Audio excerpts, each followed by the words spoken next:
Hello, it's me, Goose. Okay. I needed to get this video. It was in my head. I needed to get it out. I promise you, the E2L video, it's coming out. I'm hoping it'll come out at the end of April. We'll see what time allows. It might come out in May. Just don't blame me. Okay, it's not my fault. It's not my fault. It's Ryan Coogler's fault. It's all his fault. There you go. Direct blame. Don't direct blame to Ryan Coogler. Anyway, I'm going to talk about Sinners real quick. Okay. I'm aiming for this to be one of my shortest videos because I am still kind of buzzing with excitement after seeing the movie, and I just need to talk about it with you. Do not worry, I will not be spoiling this movie. I refuse to spoil this movie because I need everyone to go see this movie before Thunderbolts comes in and takes up all the screens, because that's what Disney does. Disney comes in and take up every single screen out there, and I need everyone to give money to this movie. Okay. Again, spoiler free. So my reaction, as you can probably easily tell, is I fucking love this movie. I love this movie so much. So a little bit of backstory. Back in 2023, me and my brother watched Jeremy John's video about Godzilla Minus One, and he started off the video with like, "Yeah!" and it's awesome-tacular. And we went to go see it, and it was the best movie of the year. It was fantastically just a great movie. Cannot wait for the sequel to come out. This time around, we already heard about Sinners because they had a trailer about it. The idea about a period drama vampire flick done by Ryan Coogler, starring Michael B. Jordan. We're like, sold. Don't need anything else going forward. And then throughout the week that it came out, everyone was talking about how great this movie was. And we had no doubt it wasn't going to be a great movie. Of course it was going to be a good movie. But like, we were not going to go see it because we're like, oh gosh, movies are so expensive. Don't know if I want to go see the movie or not.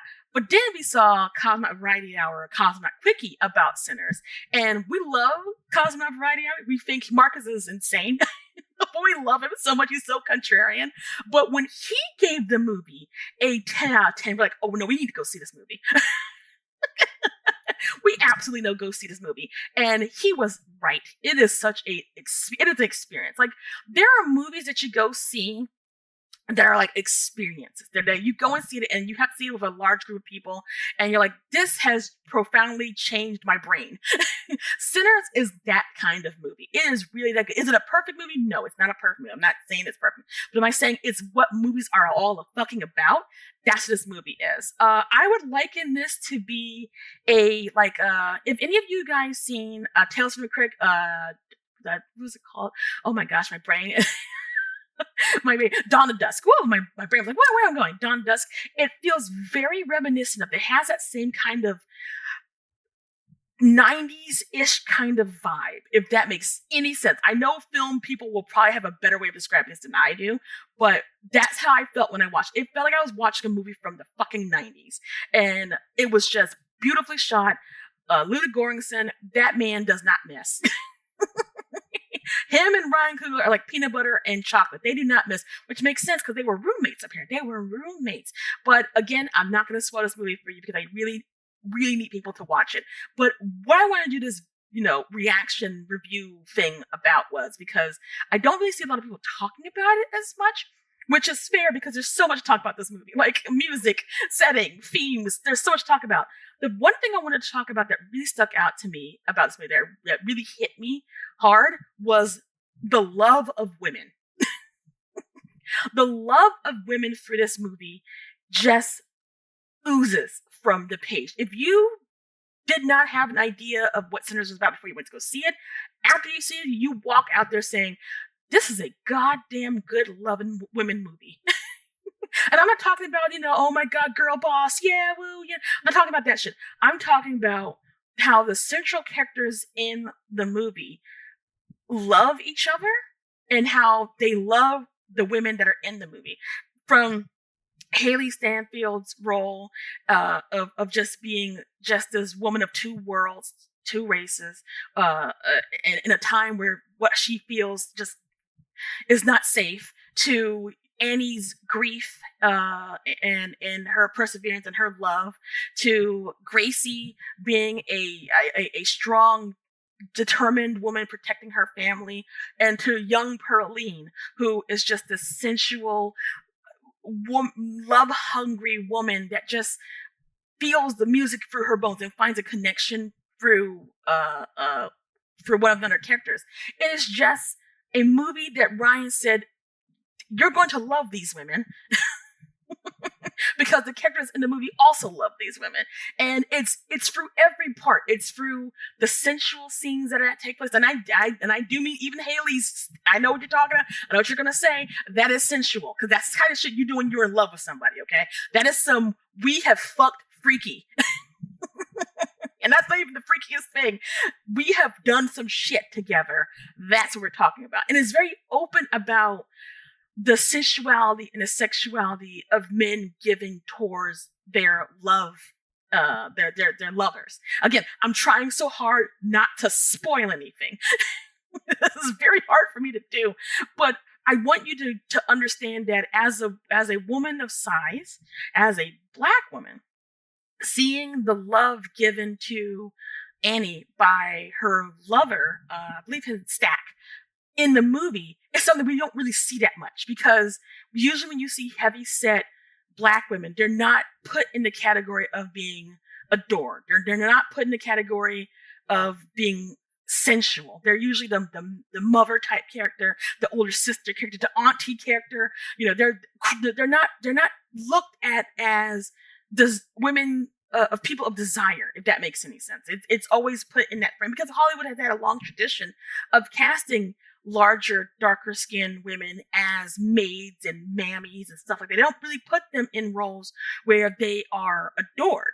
And that's just been something that has kind of lessened a little bit, sort of, kind of, and not so much in recent memory. But for Sinners in particular, the scene of Annie with Stack together was, the intimacy coordinator was on point. They understood the assignment so well, because it wasn't a reluctant kind of thing. It wasn't a hated kind of thing.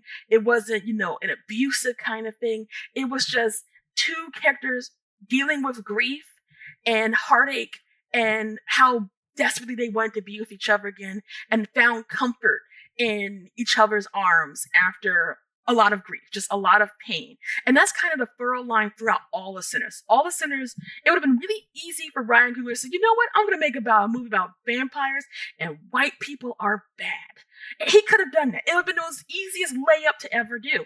But what I believe when I watched it, it is about the price of love and the pain of love, of just needing to be with a community and then having that community torn away from you. I like to imagine in a strange way. Again, I'm trying to avoid spoilers. I'm trying so hard. You have no idea, guys. If you know anything about the Jonestown Massacre, that will be something to put a pin in when you go see Sinners. Like, there's so many things about, there is racism themes, there are triggering contents in there. As a person who is Black, I have family. I've seen it. It's part of my history. But there's also scenes about the love of jazz, where jazz was born from the pain that helped make the blues the blues. There's the again aforementioned the love of women, the beauty of women. There is the need to community. There's the love of the brothers. What one brother is willing to do to save the other brother at all costs. Like, it's such a beautiful furrow line throughout the story. And I personally have not seen a lot of people talk about it that much. And I'm not saying me being a big brain genius. I'm not sitting here saying, I'm so much smart because I point this out. I'm sure other people point it out too. But again, with what Coogler's mentioning and how he weaves vampire lore into a lot of the overarching themes of, community, of loss, of inviting one in, of what happens when you invite somebody into your space, what can be the draining. There's just so much to digest without spoiling it. And I just don't want to do that. So I do plan on with maybe convincing my girl, we can do a spoiler cast, talk about this. But why don't we give people a chance to go and see this movie, especially before Marvel kicks it out of the theaters. We want to give people time to watch it before we do a full spoiler, thing about it. That's if he wants to do it. I don't know. I didn't ask him. I kind of just put him on the fly. He might say yes. He might say yes. Overall, I love this movie. I love what Ryan did with the lore of vampires because I'm a big vampire girly. I love vampires. I love the setting. I love the themes. I love the actors. Everyone bought their A game. They all did their damnedest on this movie. I love everything. This movie is everything. It's everything. Now, if you're going to ask me which is a better vampire movie that I've seen recently between Nosferatu and Sinners, I'm going to give it an edge to Sinners. But that does not mean Nosferatu was a terrible movie. They have two completely different things going for it. They're aiming for two completely different sides of the vampire spectrum.